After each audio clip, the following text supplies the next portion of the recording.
Fantastic. Okay.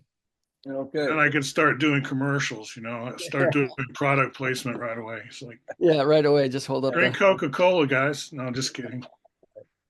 So here we are. Let me introduce. This is a conversation between Kirby Erner and myself, Joe Truss, and Dave Truss.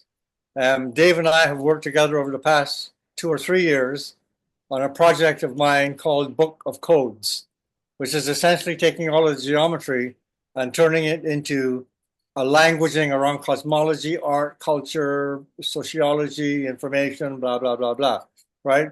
In 8 chapter sequences, which is each of the triangular faces of a cube octahedron.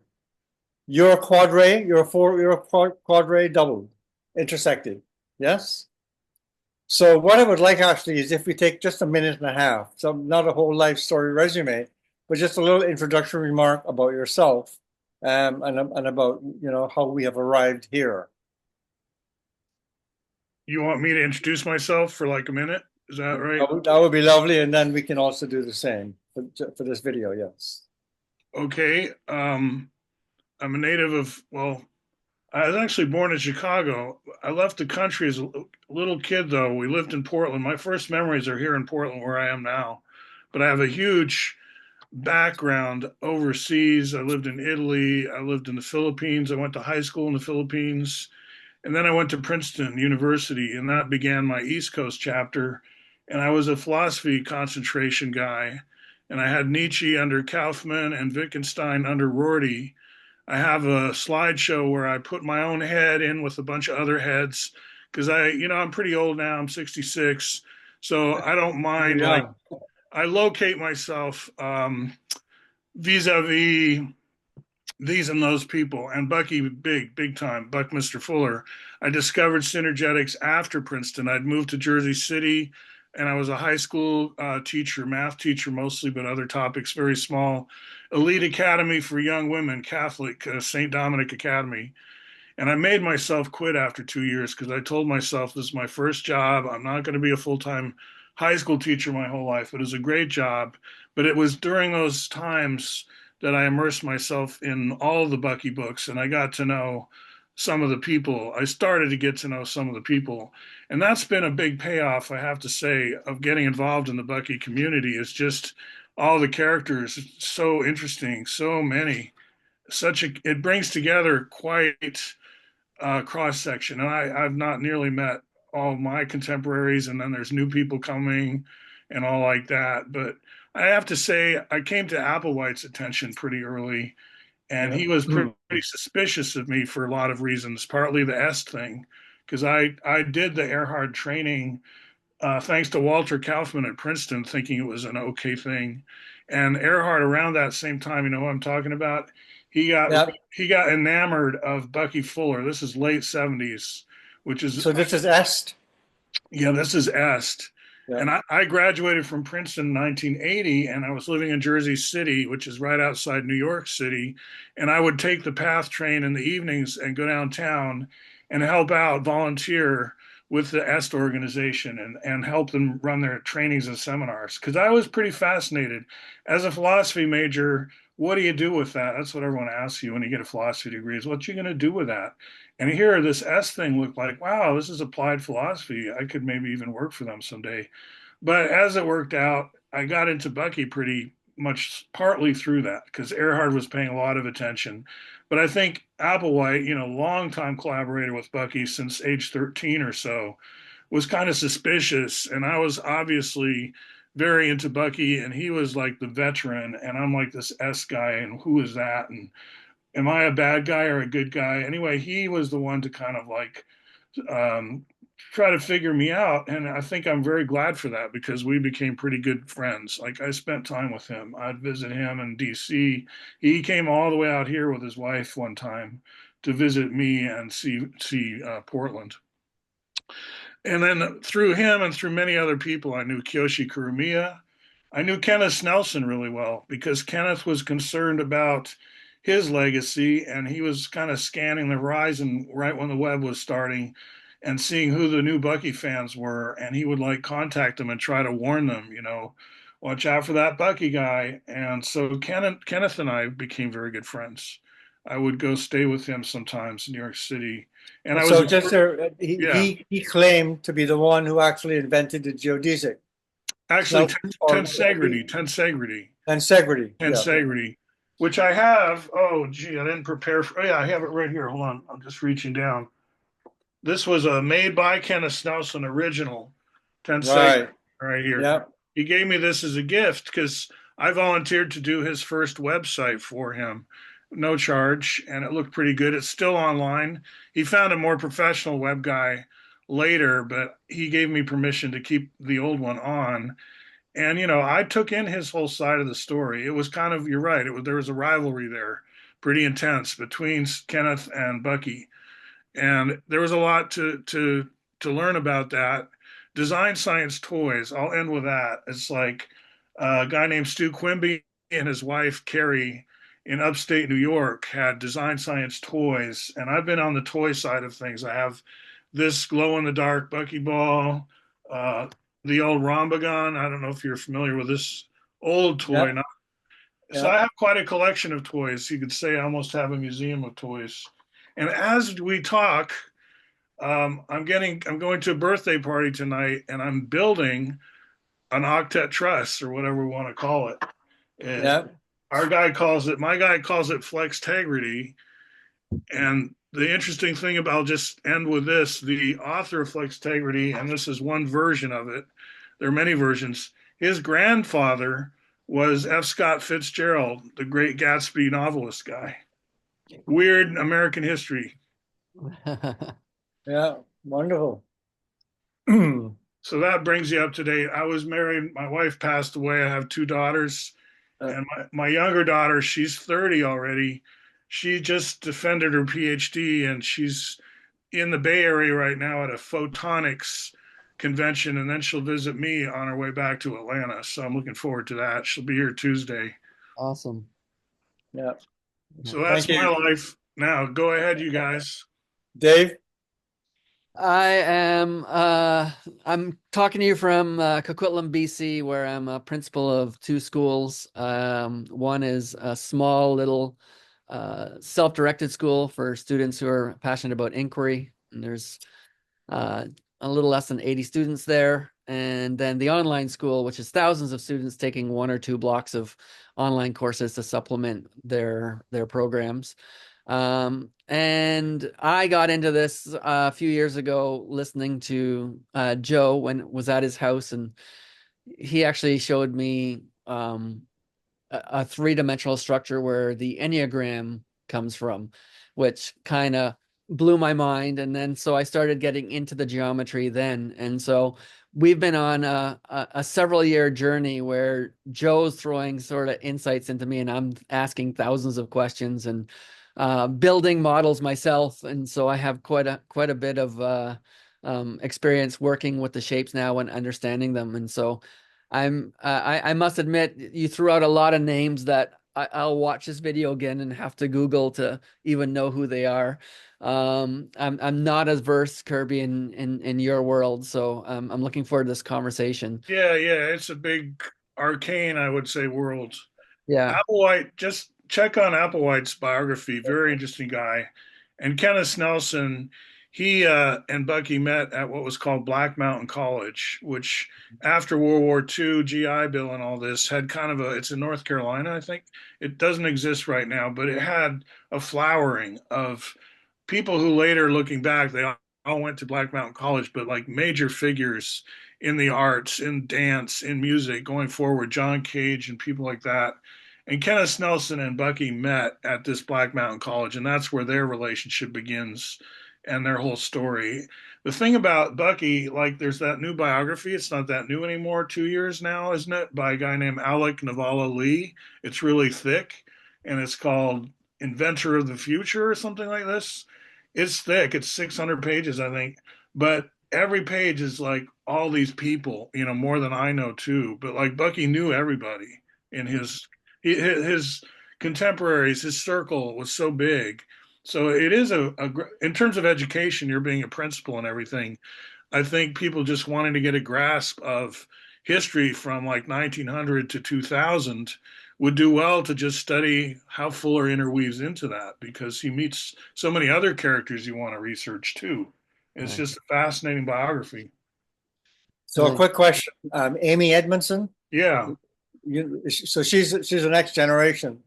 I came Well, out. she was next generation. Yeah, she's like I'd call second generation or Yeah, after Bucky. I've met her. I went to see her in Santa Fe before she moved to Harvard, and I tracked her, the book and the adventures she's had and so forth. I'm not, don't talk to her. I'm not out of any, like, we never got to be good friends or anything, but I know her and I stopped by and visited her when she was just in her 20s, I think, at that point. I and was another driving, question is, sorry, yeah, yeah, I was, the I was Bucky. driving across country at the time, and in my car, I had the 4-volume Synergetics dictionary as a gift from Ed Applewhite, who was the guy behind that.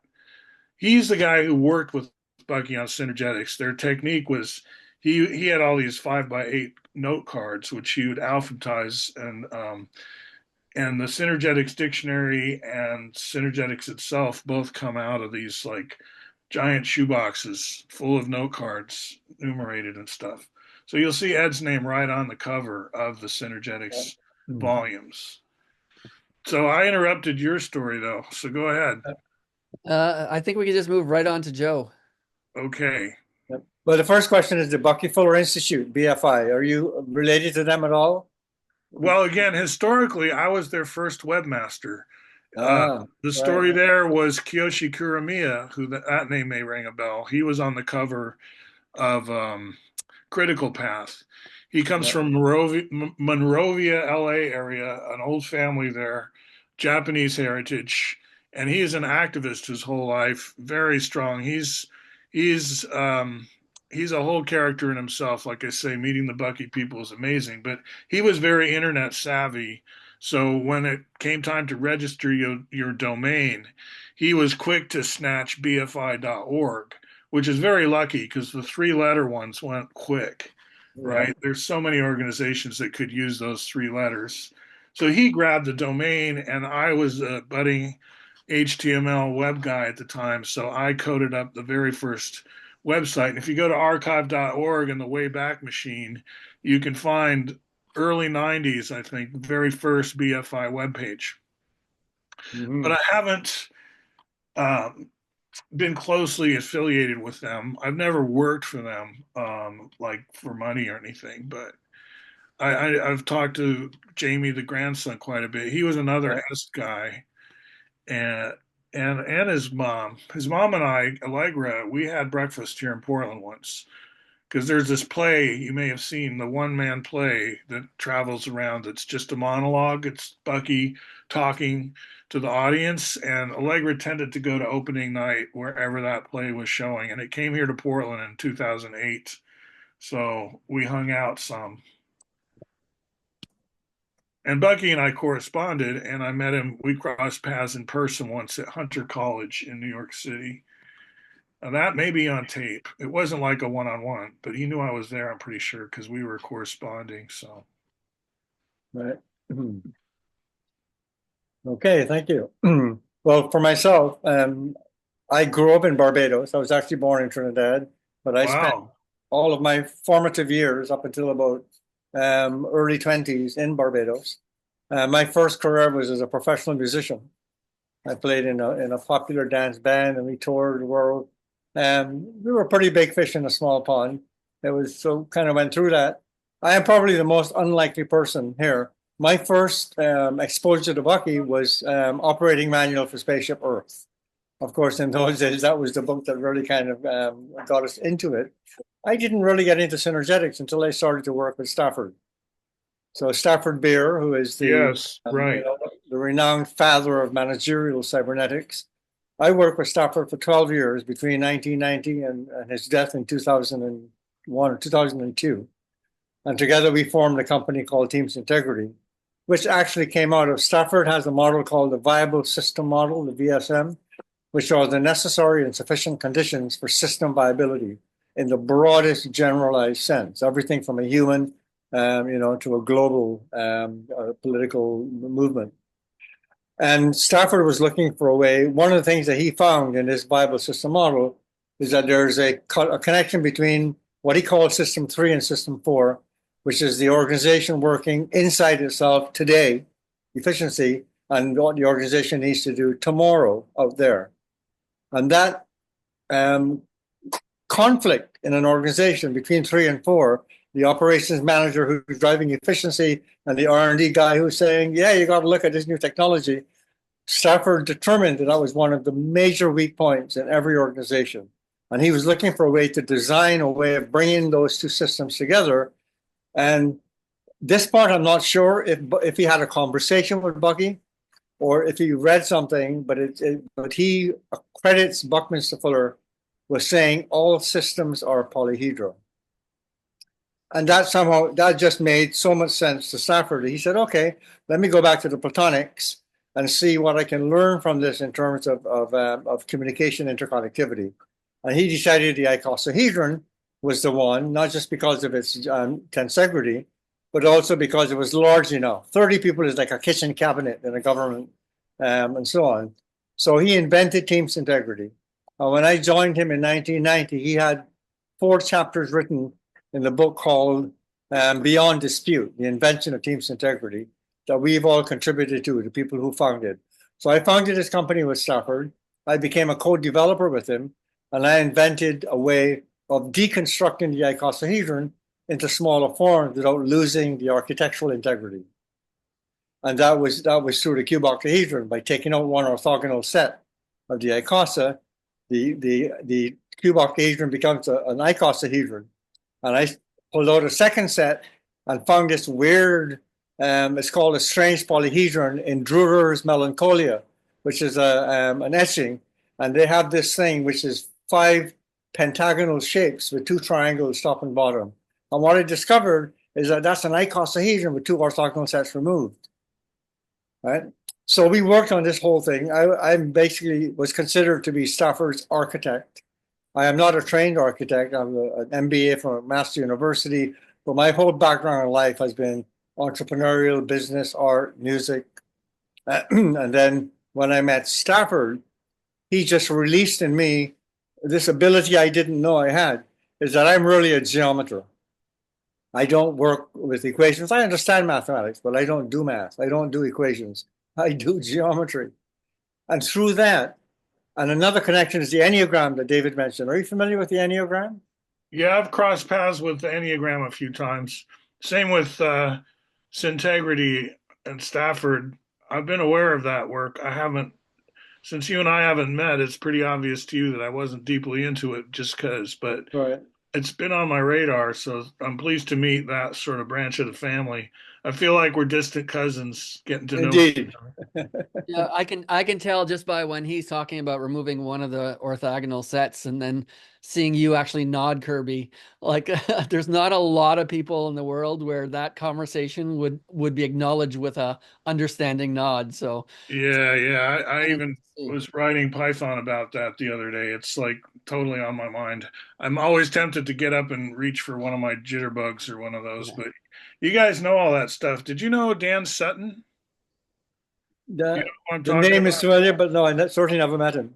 Because having what I've seen of what you've done so far, and I can't say it's been a lot, he opened a little museum down in San Antonio, which I never got to, and now it's closed by now, but it was there for years called the Octa Tetra or Tetra Octa Museum. And he would have kids come in and they would do hands on workshops. And it was all about this, octet truss, whatever, IVM. What do you guys call it? I don't know. This thing. I just Yeah, yeah, yeah. the Matrix, right? Anyway, So, there was a whole museum just on that theme, and I thought maybe you were aware of that guy. I've never met him, but I meet him online. Like a lot of us, a lot of these relationships have been thanks to cyberspace, you know. Yeah. Well, yeah. I think is there any other part you wanted to mention, Joe, as far as a background? No, just that Stafford passed in 2002. I was the development director for Teams Integrity all through. Stafford was the development director and chairman of the board, and I ran the company. I took over as chairman and development director as well. I'm still officially the development director, somehow responsible for the integrity of the protocol. But the company itself operates out of Switzerland, a fellow by the name of Fredman Malik. Anyway, so what Stafford basically did with me is essentially set me off on a different path, which was about the geometry. He kind of showed me in a very intuitive way that that the geometry that I was doing was essential, and he thought that it was something very serious. So I spent the 20 years after that with my partner and wife, Chris, before Dave joined us, developing this project called Book of Codes, which was essentially to take all of that geometry. What I would like to do is to start with, I just have an opening paragraph that I thought might be reasonable to set a context. Now, this is not a slide presentation. I just have some slides selected that we can kind of go to a picture if we need to. And anything at all here that you want to interrupt, please do. What I'm seeking go ahead. is to Go find ahead and brief me on the Book of Codes. Okay, so here. So conceptual introduction to Book of Codes. What we found are logically consistent, scale independent, from quantum to cosmos, structural analogs that model the physical reality of the observable universe, right? Models, physical reality, etc. We start with the quantum reality of the Planck distance. So we model the building of fundamental information structures, and these models themselves, these artifacts, I believe, speaks to us beyond our languaging. It allows us to share through a form of internal metaphor this reality that's actually built into our brain architecture, right? We were spatially intelligent way before any other intelligence developed. We had to know, as any kind of moving being, whether an object was far or near, moving towards us fast, slowly. All of those proportions and relationships were the first things that were built into our brains. I really believe that we are all inherently natural geometers and therefore have an immediate access to mathematics that has been kind of denatured by the education system and how we teach mathematics. Yeah. So we build physical models that help non-mathematicians to visualize good science, highly complex, non-physical, infinitesimal constructs. For example, the atomic lattice of elements, or the extra 6 dimensions of string theory that extrude the 4 dimensions of Einstein's spacetime. We can actually build physical models that demonstrate this, right? Now, again, these are not mathematical models. I look for the correlating math in order to validate what we're showing in a demonstration proof, right? So our model basically says that all reality are patterns of energy, matter, information, which are all transformable into each other. Energy, matter, matter, information, information, and energy. And that there's a fourth missing construct out of that 2-dimensional triangle to build it into a tetrahedron. And that fourth aspect is frequency. Everything in the universe vibrates. And therefore, the electromagnetic spectrum, which is 72 octaves of that initial impact, right? Everything that you can describe in the universe today, you can find in that electromagnetic spectrum. So we've taken that as the analog that a person who doesn't know chemistry or cosmology or whatever can understand by understanding what is a hertz, how does vibration work, right? So in this, what I managed to build or to construct was a process of the evolution of structure itself, how structure evolved to accommodate life and growth, and also that there is the underlying matrix, the lattice, the dependent background, Newton's independent background. All life is a stage. Objects come onto this stage. Space and time don't change. The objects do their thing. Einstein says, no. You put the object on the stage and you dramatically alter that grid. Well, I've designed a grid based on the cube octahedron, which is open on the inside. And it's a structure of cube octa, octa, cube octa, octa that runs along the 8 directions of the quad rays. The 2 intersecting quad rays gives you 8 directions. And this lattice runs all the way through. And if you put an atom into that lattice, the lattice distorts. Gravity is infinite. right? It doesn't matter how small that distortion is because you're within this grid, and the entire grid, which is moving based on the density of the object inside of itself, then that whole grid basically meets the requirements of a density distorting the space-time of the space that it is in within. One of the main things that came out of this for me is something I call the 7 axes or the 14 directions of gravity. And what that is, I'm sure that you're completely aware of this, is you know very well about the XYZ, which is the white ones, right? Up, down, right, left, in and out. So these are the 4 directions of XYZ. And each one of these is, if we look at this part of the model, the green is the tetra going this way, and the blue is the tetra going through. So this green would be one of your quadrays, yes? And the blue would be another one of your quadrays. So those 8 quadrays each extend out of a triangular face of the cube octahedron, I think which you would agree. And the XYZ extends out of the 6 open square faces. So this whole thing about the cube versus the icosahedron and the tetrahedron, I find that to be a false argument. XYZ, I agree, is the bane of mathematics and physics in terms of the fact that we've completely centered on that. So XYZ is necessary, but it's not sufficient.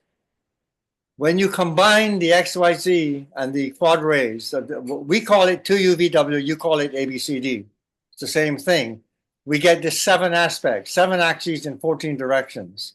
And what this says is that the rays are moving outwards, they're extensions, and the 6 opening squares is the return.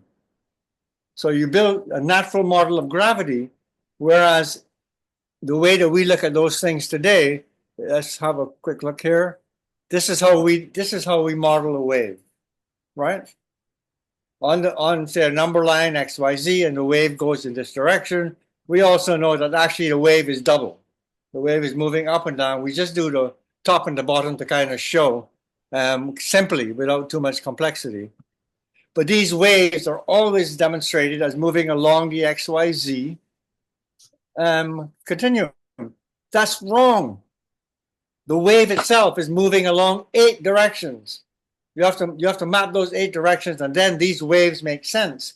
And the return of those waves, if you add the volumes of the extending rays of a cube octahedron versus the incoming volumes of the octahedron, you get a completely balanced system, which is why the cube octahedron is the only form that can expand omnidirectionally forever without distortion.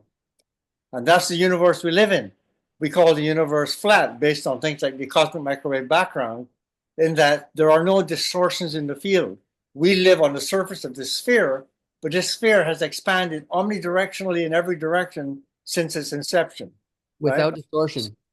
Without distortion. So the very first thing in looking at this in terms of engineering is you're simply using the wrong construct of that XYZ to model the actual wave. The wave is the 8 rays moving outwards, and this XYZ is the return, is the volume that needs to be filled as those waves extend and double. And Joe, that's a good place to go back to the cube octahedron with the rays and to hear what Kirby's thoughts are related to that. The cube octahedron, this one? Yeah. Yeah. Do you have a comment about this, Kirby? Have you ever seen this model or built it yourself? Well, I know that to build that, you need the greens. Zome, you need the greens in Zome to build that. That's correct. Which was an addition after after many years of not having it. Yeah. There's a way to fake it. I have a couple examples where you can get kind of close to that matrix with 2 other colors because they're close to the same length. The radius of an icosahedron and the surface edge. A lot of people kind of assume those are the same, but of course they're not, right? The 12 radials out to the corners of an icosahedron, they're a little bit shorter than the edges of the icosahedron. But Zome comes with both those lengths, so you can kind of fake it as far as getting a equi-length matrix. But yeah, you got to use the greens. I know that one. Yeah, these are good. So good graphics. I enjoy graphics. You know, I spend a lot of time with this concept of dimension. That's one of my slide decks. I could show you someday. I do videos over my slides a few times so that I can kind of rehearse in public how I present my slides. Do you ever do that? Do you take this slide deck and put it out on YouTube or whatever? Like, if I wanted to watch your whole presentation that you're showing me now, do you have it out there recorded? Not Dave, yet. you want to respond to that? Yeah, we We have. have literally hundreds. Yeah. Go ahead, Dave. Sorry.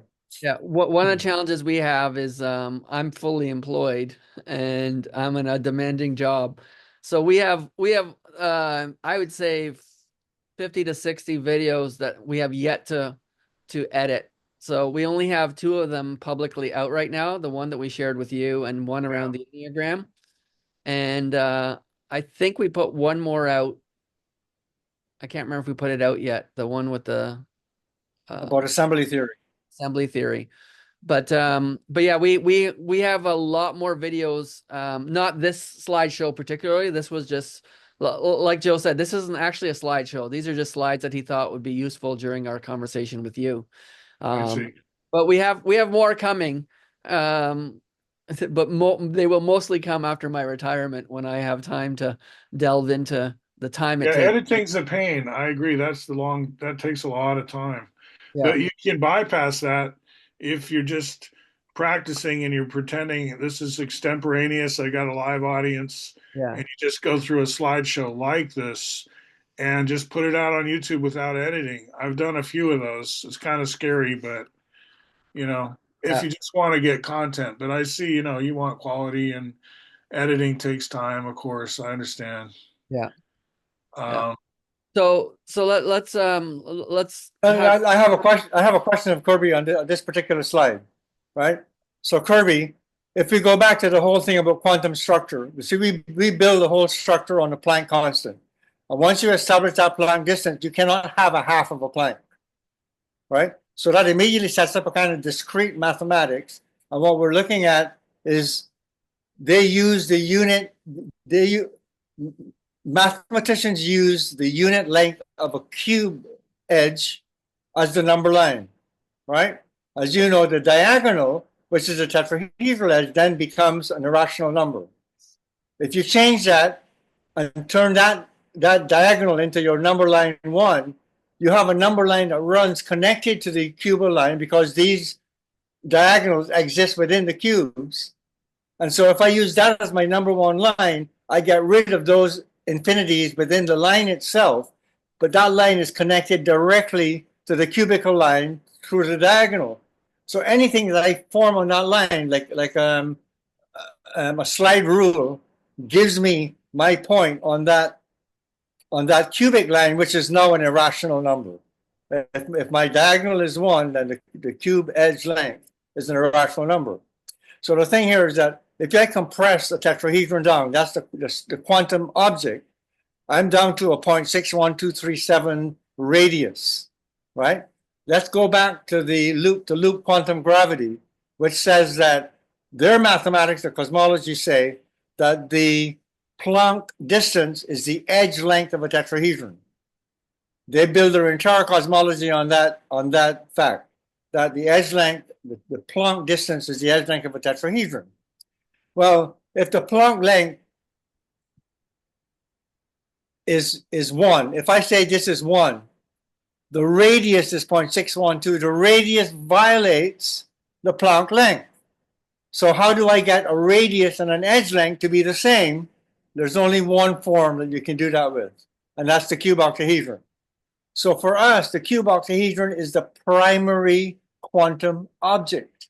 You can have abstractions of what that's made of, like subatomic particles within an atom, as an example. But the primary, you could call it almost a molecule, if not an atom, right, is a cube octahedron.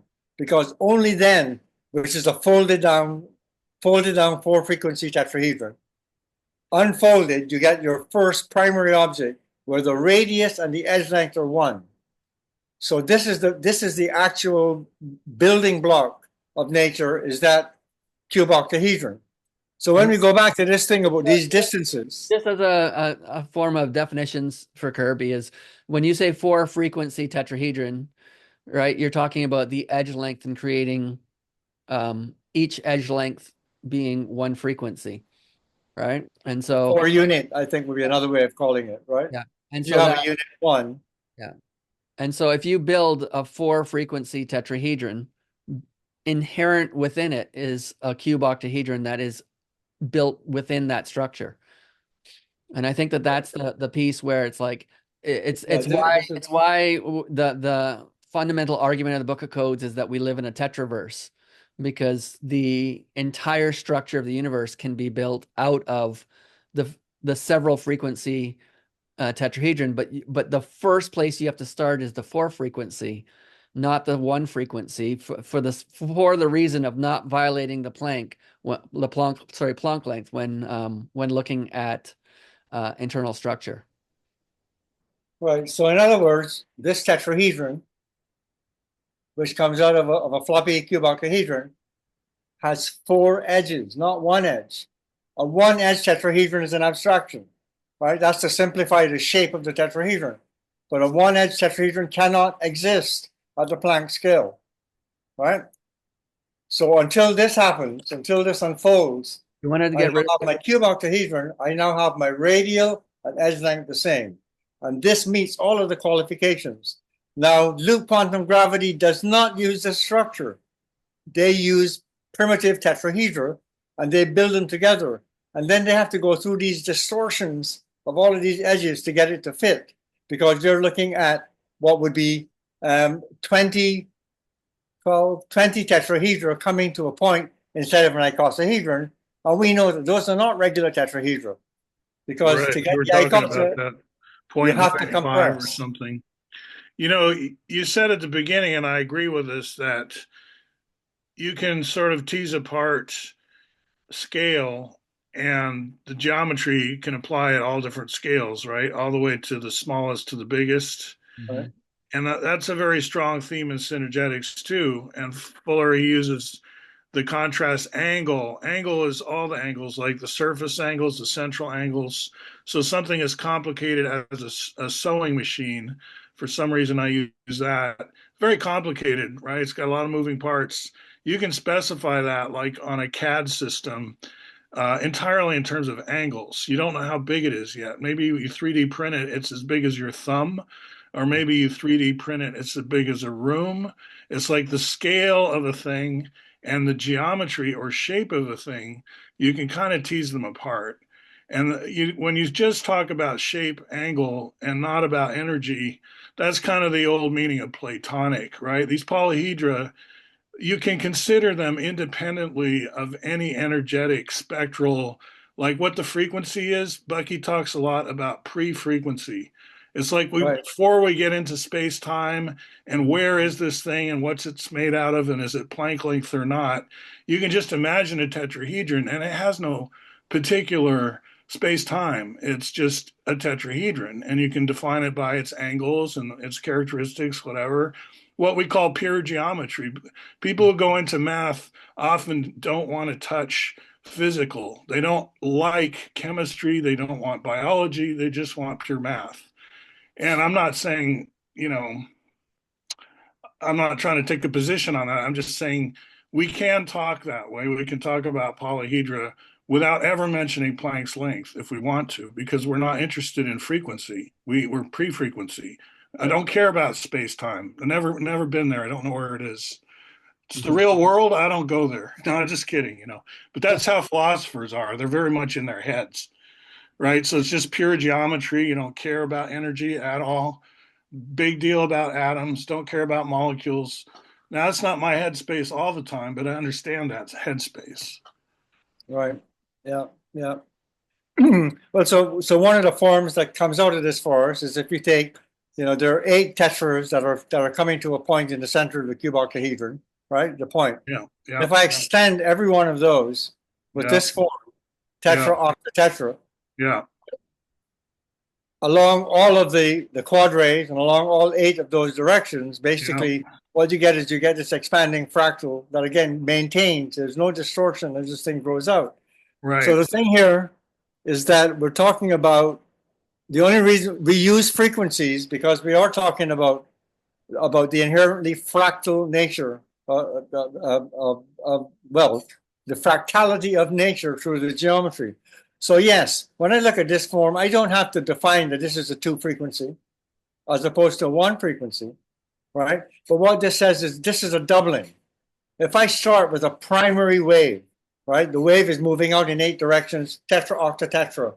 And if I just expand that forever, I fill all space with that. I can make any object in universe out of this construct. So every time I do that expansion, so this is really made out of, the first model I made is basically 6 triangular diamonds. And they sit cantilevered like this and connected by triangular diamonds. So the octahedron is totally lost on the inside. All you see are the diamonds. But if you connect it up by the unit 1 component, you begin to realize that this structure is actually tetra, octa, tetra. Now let's go back to the very, very first thing, the quad ray. What this says is that this internal architecture, the quad rays, cannot be aligned. This is a tetra, octa, tetra, because it is the smallest quantum representation of that expansion. And that's why we use frequency, is because frequency explains to us how the external shape remains the same, but every internal form becomes more complex.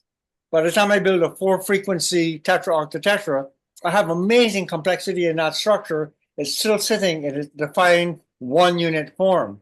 But until you make it into frequencies, you cannot see the internal complexity of how the form grows because the tetrahedron is informed. The tetra double brings out the octa, right? A 3-frequency gives you your hexagons. A 4-frequency gives you a cube octahedron. All of these forms come out of the native tetrahedron. So I would consider in Bucky's terms that this tetrahedron is what you would call the pre-object, right? The shape is what defines what comes out of it. But until you work with frequencies, you cannot get this shape to expand into a cube octahedron that then allows you to actually formulate the entire matrix, the grid of these interconnected cube octa. It's cube octa, octa, cube octa, octa along those 8 directions. And that means everything I put in an open cube octahedron, the cube octahedron will breathe. You know, Bucky's famous vector flexor movement, which is the breath between cube octa and octahedron. One of the discoveries I made is that the enneagram, the cube octa and icosahedron, you mean, right? the cube octa icosa. Yes. Yeah, right? Every compression brings you down to an icosahedron. Now, Kirby, when you apply the Planck limit, what that does is when you compress a cube octahedron, the edge length of that icosahedron you can't go any smaller. And therefore, what happens is that the cube octa will collapse and stop at an icosahedron. The enneagram is sitting inside of the icosahedron, and the enneagram is saying, this is my form. This is the form of tensegrity that I like. But the cube octahedron is vector equilibrium. It wants to return to this vector shape. That, to me, is the breath, right? That moves the cube octahedron and the icosahedron together in harmony, so to speak. Mm-hmm. I think one of the components when you talk about that, you know, it's a metaphorical breath, but it's also innate in that are 2 things. One is the cube octahedron allows for continuous non-distorted growth, right? Because the internal structure allows for that continued doubling that doesn't actually interfere with itself. Whereas as soon as you move to the icosa, this is the second point, the icosahedron does 2 things. One, it innately has within it the golden rectangle. And 2, it allows for growth, things like DNA and for actual structural growth, because nothing in life grows exponentially and doubles in the sense of size, and has limits to its growth. And if you build anything on an icosahedron, that is that's patterned, you eventually run interference with yourself. And so a tree has a limit to how big it can grow, and everything has those limits because structurally it's not it does not a perfect form. And so you have to have both those things. You have to have a universe that allows for continual growth without distortion in order to create this amazing place we live in. You also have to have the icosahedral growth that allows for those limits and allows for life to happen. Right. If a plant didn't use the Fibonacci spiral, it wouldn't survive because all the leaves wouldn't get the sunshine, etc. Life itself is dependent on that constraint of the icosahedron. And the other thing in it structurally is when you take the rigidity of a tetrahedron, which is absolutely rigid, you can't get that to be any smaller. What the icosahedron does is it takes that internal rigidity and puts it onto the exoskeleton. It gives you exactly that same, well, the tensile integrity of that growth, but it's taking that form, that compact, rigid form, and it's basically opening it up so that there's nothing on the inside. All that strength gets converted to the outside. That happens because of this constraint. So this movement between cuboxahedron and icosahedron is fundamentally important to life itself and to having essentially the math that emerges from that comes out of these structures that are generated. So we talk about the, sorry, just quickly. And any thoughts on that, Kirby? Which I'm sorry. Sorry, Dave, I didn't hear you. I just wondering what Kirby thought about what was just said. Yeah. Where were we? I'm listening. I agree. I've got a pamphlet out there about the fivefold symmetry having to do with life, Right. kind of escaping fourfold symmetry. Because if you just have the IVM or the octet truss, you kind of die because you freeze into this, you get petrified. But if you go fivefold, then you can't be trapped as easily because fivefold doesn't create a lattice, and then the quasi crystals came along and all that historically. But yeah, it's a transitional phase, like in crystals and so on, right? I mean, I think people hunger for a language that helps them connect the dots so that when you can show people how Fibonacci numbers relates to this and that and the other stuff. So I assume that your book of codes is kind of connect the dots enterprise for that.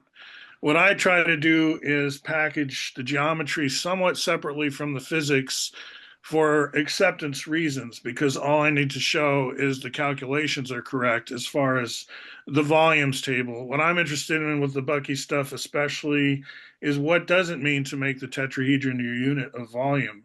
How do you develop that consistently, and where does he get all his numbers? Like the icosahedron, he always says 18.51, whatever. But what's the actual, if you use surds, if you use algebra, if you don't just give a decimal, what does that expression look like so that you could generate it to 10,000 digits if you feel like it? And I have all that stuff, right?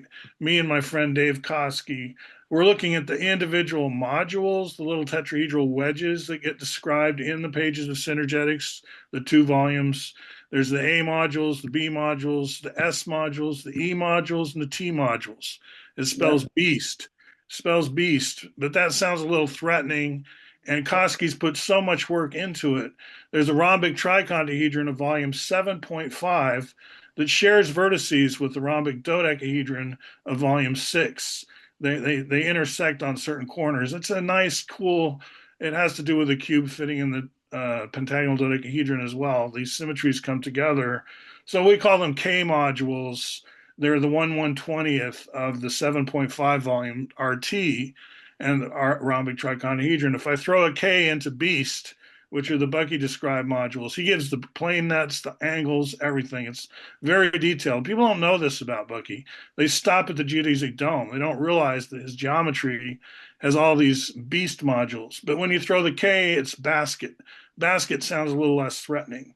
So I'm all about the basket modules and the volumes and computing them and stuff like that. And then the concept of dimension, people are very confused about this concept of dimension, extremely so. And given my background in Wittgenstein and philosophy and like that, I like to carve languaging, you call it, but I like to carve it up into language games and point out that you can use 4D, four dimensional, in very different language games. Like the Einstein 4D is not the same as Hilbert space, Coxeter, that kind of 4D. Extended Euclidean 4D is not the same as Einstein 4D. And Bucky's 4D is yet something else. So there's already three language games with 4D. And it's kind of Yeah. a mistake to schmoo them all together, which is what people do and get confused. Yeah, we usually identify that when we talk about 4D. And when I talk about 4D in terms of the tetrahedron, we're talking about the four triangular face frames that meet at the center, and you pull that apart. So one of the questions that I've been asking myself, working with the Planck constant kind of concept, is that all of those, the mites, all of the small sub-particles of the tetrahedron, I should be able to build those in a larger frequency tetrahedron.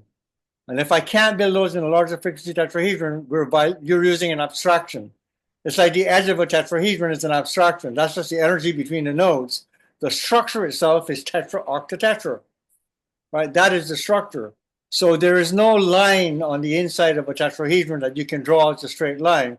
The only way to represent that in the quantum realm is tetra-octatetra. Every one of those quad rays is a tetra-octatetra. And you cannot subdivide that any further. So to get the subunits, I have to multiply my frequencies to a large enough scale that that little piece pops out as a proportion of the larger one. So that's one of the things that I'm actually going to try to do. I've been thinking about. But so this other thing about the evolution of structure, I think, is the point. I don't know how much time we have left. If you're waiting for a call. But essentially, in terms of evolution of structure, if we start with just a tetrahedron, we use the terminology one away from. So it takes just one step to move from any node of a tetra to any other node. So that's a one away from. So that's fine. That is a legitimate quantum structure. But you cannot put tetrahedra together face to face and make a tube. You get a spiral, which is actually the DNA spiral, we can show. When you unravel that spiral, you actually have a construct that shows how the ACTG of DNA connect along an internal line. That helix comes out of a folded grid, tetrahedral grid, right? So we know that we are alive and that we have life. So we know that the tetrahedron is not enough to create life. So we go to an octahedron, which comes after you put together a two-frequency tetrahedra with the octahedron on the inside, and suddenly we have a two away from relationship, right? I now have to make two steps to get to my opposite pole. I can now stack octaves, the octet truss, and I have a perfect tube. Life cannot exist without that tube. We wouldn't be alive unless structure had evolved to allow these octahedron, which come naturally out of the tetras, in order to form that first tube. But that's not enough because you don't yet have tensegrity. You don't yet have tensile integrity in a two away from. When you go to a three away from, which is the icosa, 1, 2, 3 to the opposite edge, you now have all the degrees of freedom that you need in order to construct everything in the universe from a geodesic, from a tensegrity structure to a rigid tetrahedron.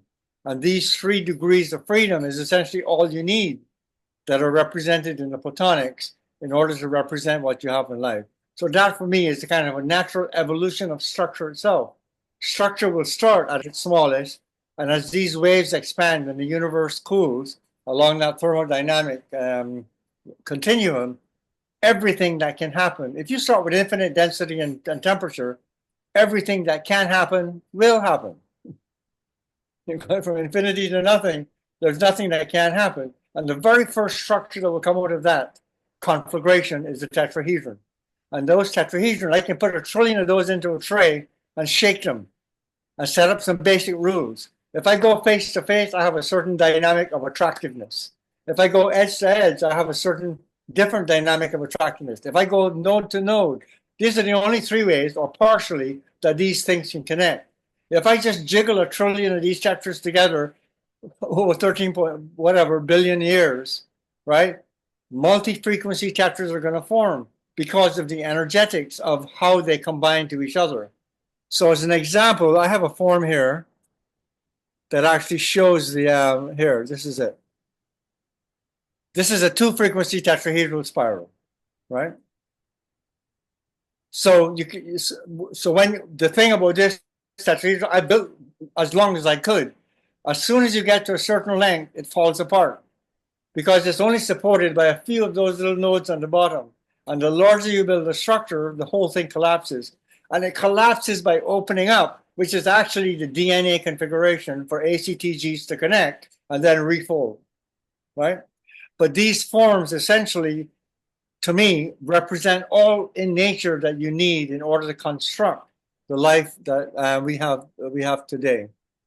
So our basic fundamental building block, as we said, is this tetraoctatetra, which is a multi-frequency fractal. Well, where did I go? Here. I lost my Zoom. How does that relate to what your work, Kirby? It relates more to a guy named Struppy in outside Berlin in East Germany. He's into this shape and talking a lot about it exactly the way you are. He's aware of how it fits into the larger lattice, right? It connects two V's to each other and that kind of stuff. I should put you in touch with him. He loves to build. He's like a hands-on guy. I'm more of a boring ray tracer. I do a lot of my graphics without building, but then I take advantage of other people's toys and stuff, right? Lovely. What was that name, Kirby? He goes by Stroopy, but I will send you a link because Thank you. he has several names. Now that I've seen more of, thank you very much for showing me the kind of thing you're into. Let's just keep exchanging links and info for a while. And Yeah, then maybe lovely. we can have another meetup like this down the road. But I like what you're up to. It's very cool. Can you stop the share, Joe, so that we can kind of finish off? I'm sorry, Dave. What was that? You stop the sharing so we can just finish off face to face. Yes. There we go. And I have you set up as Let me change the view. yeah. I've gallery. There we go. Yeah. Yeah. So Kirby, I'll be checking out. I keep flipping into the Synergio ones. Much of it I can't follow without doing some more research underneath what's going on. But I will continue to look at your stuff and your videos and your explanations. And I will try to build all of your subunits in larger frequency tetras to validate that for myself. I think that's an interesting project. One that I can probably do. This has been very, very useful. I thank you so much for the Yeah, time thank you. and your interest. I'm glad to meet y'all, and I think we form part of a bigger subculture that should be self-aware more than it is. So any of these kind of connections we can make are good, and I appreciate you taking the time. We'll do this again, all right? We'll just um, take it step by step. I appreciate that the time that you gave us and Okay. look forward to some future learning with you. All right, man. All That was right. good. We'll Thank you. talk again shortly. I'll send you follow-ups shortly. Okay. Very good. All right, man. And